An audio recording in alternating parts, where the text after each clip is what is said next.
बहुत सारे प्रयास करने के बाद भी अगर आपको नौकरी नहीं मिल रही है या किसी भी कार्य में सफलता नहीं मिल रही है, व्यापार में, शिक्षा में, शादीशुदा जीवन में, तो क्या करें?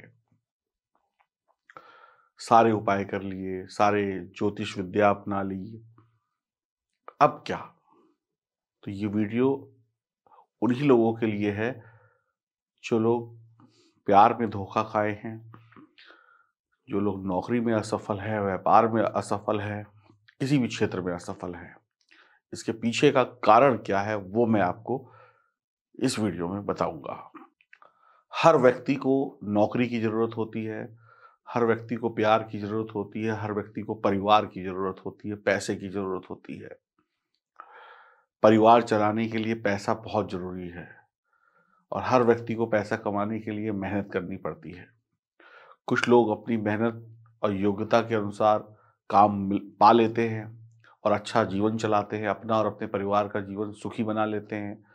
कुछ लोगों को बहुत संघर्ष करना पड़ता है। पढ़ाई लिखाई पूरी हो गई, वैसी नौकरी नहीं लग रही है जैसी लगनी चाहिए थी, वैसी तनख्वाह नहीं मिल रही है जो मिलनी चाहिए थी। कोई प्राइवेट नौकरी की तलाश में है तो कोई सरकारी नौकरी की तलाश में है। पहले एक बात को बहुत अच्छी तरीके से समझ लें, नौकरी हो या व्यापार, अगर वो ठीक प्रकार से नहीं चल रहा है या मनचाही सफलता नहीं मिल रही है, तो इसके पीछे आपका प्रारब्ध का हाथ है, यानी पिछले जन्मों के किए हुए कर्म। यानी कि इस जन्म से आपका कोई लेना देना नहीं है, पिछले जन्मों के कर्म। पिछले जन्मों के कर्म को ही प्रारब्ध बोलते हैं, यानी पिछला, जिसको आप आज काट रहे हैं, जो अच्छे बुरे कर्म आपने पिछली जिंदगी में किए, उसका फल आज मिल रहा है। तो आपका प्रारब्ध ही आपको सफलता और असफलता दिलाता है। जब तक ये कर्म आपके खत्म नहीं होंगे, यानी बुरे कर्म, पिछले बुरे कर्म खत्म नहीं होंगे, तब तक सुखद पल, यानी सुख के पल इस जन्म में नहीं आ सकते।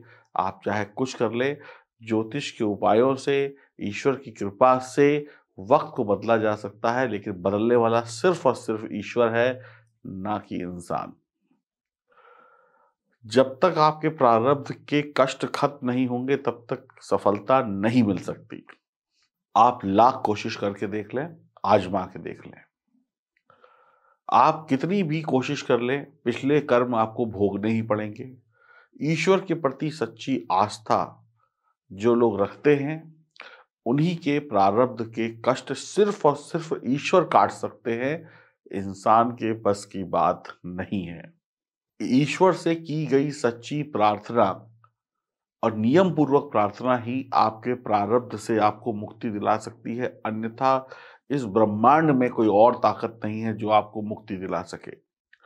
अब एक उदाहरण आप सबके समक्ष में रख रहा हूं, आप इस पूरी वीडियो को सुनिएगा तो आपके पूरे जीवन का जो खेल है ना, वो आपको समझ में आ जाएगा। भगवान श्री कृष्ण के परम मित्र थे सुदामा। आप सभी ने सुनी होगी ये कहानी। सुदामा और श्री कृष्ण की दोस्ती की कहानी दुनिया जानती है। कुछ बातें हैं जो नहीं जानते, वो मैं आपको बताऊंगा। सुदामा बहुत ही गरीब थे। 4-4, 5-5, 10-10 दिन तक उनको भिक्षा नहीं मिलती थी। जो रूखा सूखा होता था खाते थे। कभी खाया, कभी नहीं खाया, कभी आधा खाया, कभी पूरा खाया, यानी पूरा नहीं पड़ता था। एक दिन सुदामा की पत्नी ने कहा कि चलो, हमारा और तुम्हारा तो जैसे तैसे गुजारा चल रहा है, हमें कोई भिक्षा नहीं भी देगा तो भगवान श्री कृष्ण के चरणों का पानी पीकर, चरणामृत पीकर ही हमारा तो पेट भर जाता है, लेकिन इन छोटे छोटे बच्चों का क्या, इनका क्या दोष है? तो सुदामा ने कहा कि, सोचा कि सही बात है, इन बच्चों का क्या दोष। तो सुदामा ने कहा कि मैं क्या कर सकता हूँ, मैं तो अपना रोज सुबह निकलता हूँ भिक्षा मांगने, जो मिलती है उससे अपना गुजर बसर चल रही है। तो सुदामा की पत्नी ने कहा कि तुम्हारा ही मित्र है भगवान श्री कृष्ण, द्वारकाधीश, पूरी दुनिया को राज करते हैं, पूरी दुनिया के मालिक हैं, तो तुम उनसे जाके कुछ मांग लो। तो सुदामा ने भी कहा कि देखो, भगवान श्री कृष्ण के अलावा हमारा है भी कोई नहीं, तो ये बातें सुदामा और सुदामा की पत्नी के बीच में चल रही थी। तो एक दिन रुक्मणी जी भगवान श्री कृष्ण के सामने भोग लगा रही थी उनके राजमहल में। तो भगवान को जब रुक्मणी जी भोग लगा रही थी तो भगवान की उदासी देखकर रुक्मणी जी बोले कि श्री हरि, आपके चेहरे का जो ये रंग उतरा हुआ है, आप जो उदास हैं, क्यों हैं? और ऐसी उदासी तो तभी आती है जब आपका कोई भक्त, परम भक्त कष्ट में हो। यानी कि आपका कोई भक्त जिसको आप बहुत प्यार करते हैं वो कष्ट में है। तो बताइए कौन है वो मित्र? श्री कृष्ण ने कहा सुदामा। सुदामा नाम का एक मेरा मित्र है जिसने कई दिनों से भोजन नहीं किया, आधा अधूरा किया, फटे कपड़े हैं, बच्चे भूखे हैं। तो रुक्मणी जी ने कहा आपका परम मित्र है सुदामा, आप हुक्म करो, मैं उसके घर पे धन भंडार भर दूंगी, सोना चांदी पैसा राजमहल खड़ा हो जाएगा। तो श्री कृष्ण ने कहा लेकिन वो मांगता ही तो नहीं है।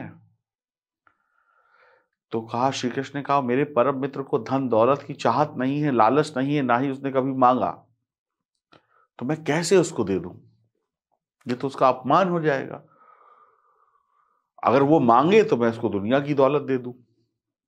लेकिन सुदामा के मन में लालच ही नहीं है, और लालच जगाना भी वो बहुत मुश्किल काम है, वो उसके मन में लालच जागेगा भी नहीं। तो रुक्मणी जी ने कहा सुदामा के मन में लालच नहीं जागेगा तो उसकी पत्नी के मन में लालच जगा देते हैं। तो भगवान ने वेश बदलकर उनके घर गए और कहा कि कुछ खाने को दो माता। तो सुदामा की पत्नी ने कहा हमारे पास तो खुद के खाने को नहीं है, तो तुम्हें कहाँ दे, लेकिन अतिथि सत्कार है, खाली हाथ लौटा नहीं सकते भिक्षुक को। तो उन्होंने कहा हम पे सूतक लगा हुआ है। तो उन्होंने कहा कैसा सूतक? कहते हैं कि हमारे घर में बच्चे का जन्म हुआ। तो भिक्षुक ने कहा ठीक है, मैं 12-13 दिन बाद आ जाऊंगा जब सूतक खत्म हो जाएगा। कहते नहीं, ये सूतक सारी जिंदगी चलेगा। तो उन्होंने कहा ऐसा कौन सा बच्चे का जन्म हुआ है जो सारी जिंदगी का सूतक है? तो उन्होंने कहा कि हमने गरीबी को जन्म दिया है, दरिद्रता को जन्म दिया है, जो सारी जिंदगी हमारे साथ रहेगी।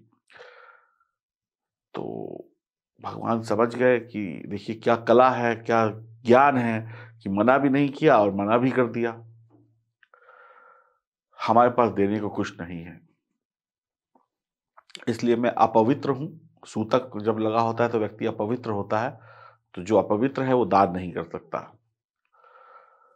तो भिक्षुक ने कहा ठीक है भाई, अब जो है सो ठीक है, लेकिन एक बात बताओ, मैंने सुना है कि तुम्हारे पति के जो मित्र हैं वो द्वारकाधीश है, तो तुम्हें किस चीज की कमी है?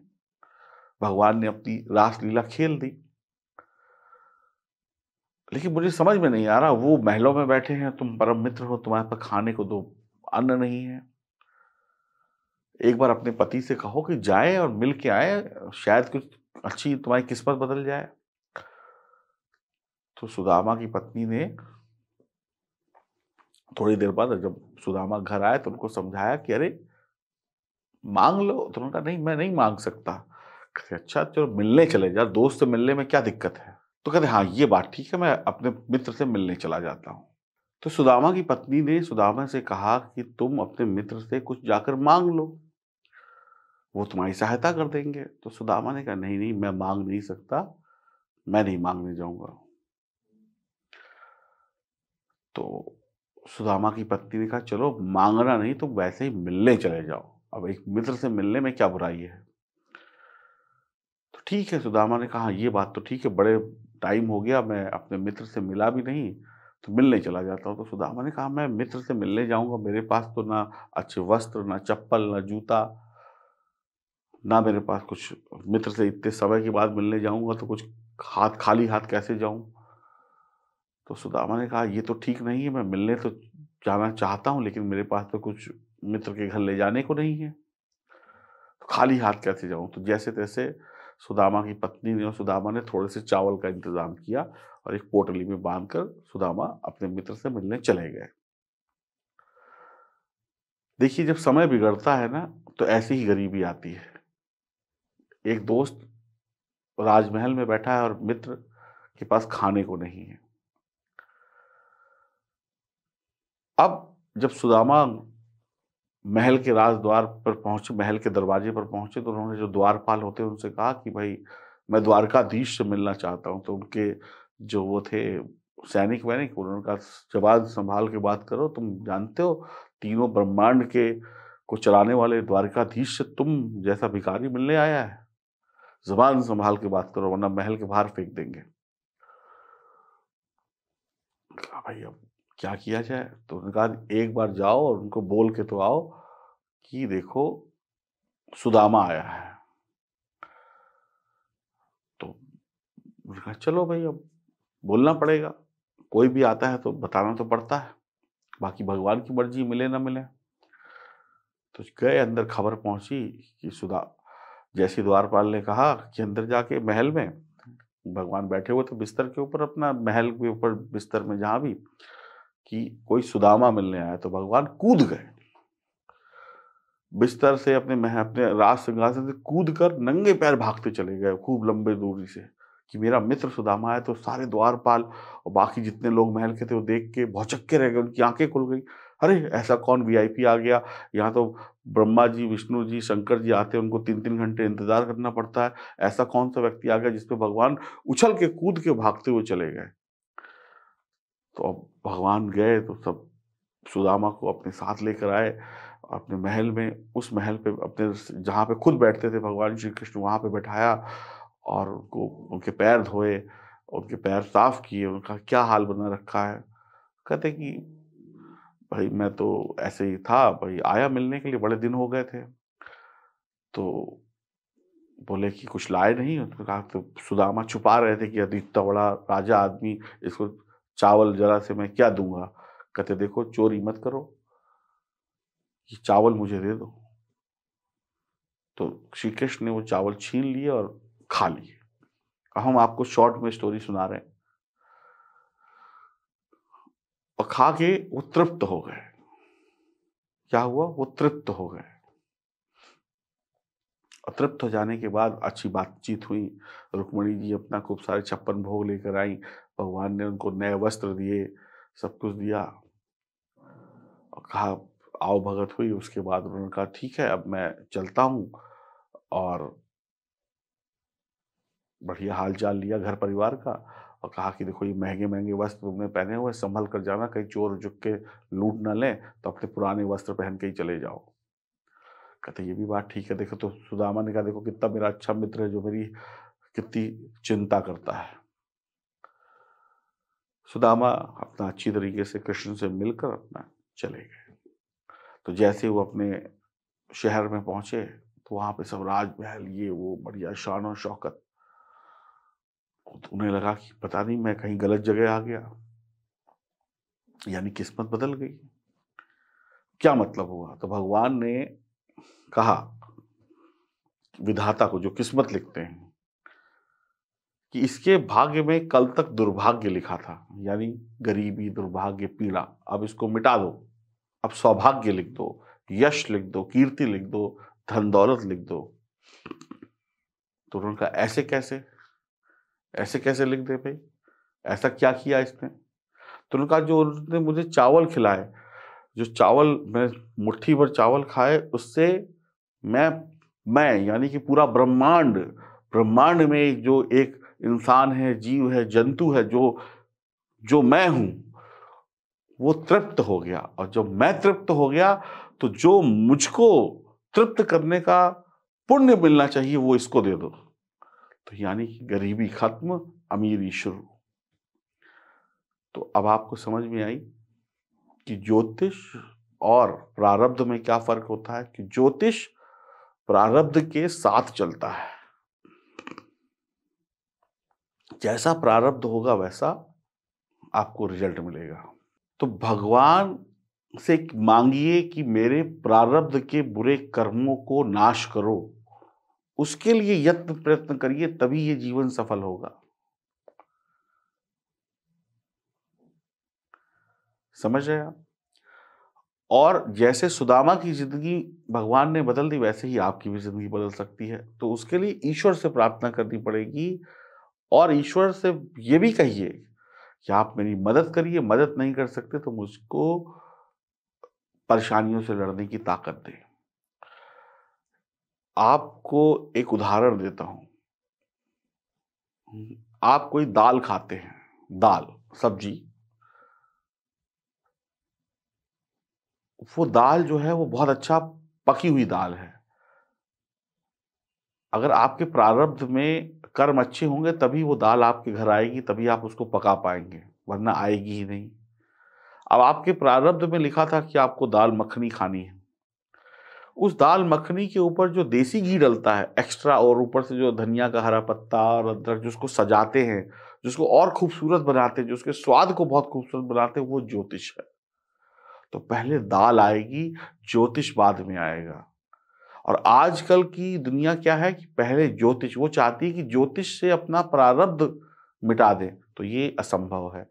तो आपको अच्छे कर्म करने होंगे और ईश्वर की भक्ति और सद्गुरु, किसी गुरु का ज्ञान, किसी गुरु का मार्ग ही आपको ईश्वर तक ले जा सकता है और आपके प्रारब्ध में लिखे हुए कष्टों को कम कर सकता है। तो पहले प्रारब्ध के कर्मों को मिटाइए, उसके बाद उम्मीद रखिए कि ज्योतिष आपकी मदद कर पाएगी।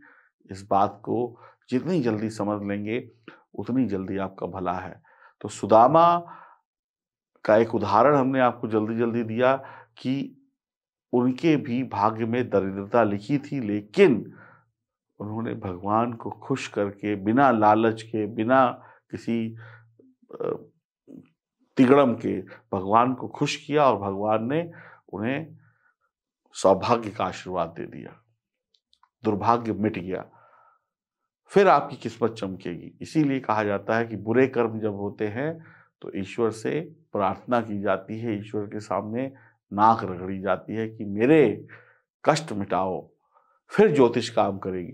तो बहुत सारे लोग ज्योतिष के उपाय कर लेते हैं लेकिन अपने प्रारब्ध को सही नहीं करते हैं, इसलिए रिजल्ट नहीं पाते हैं और बाद में दोष भगवान और ज्योतिष दोनों को देते हैं।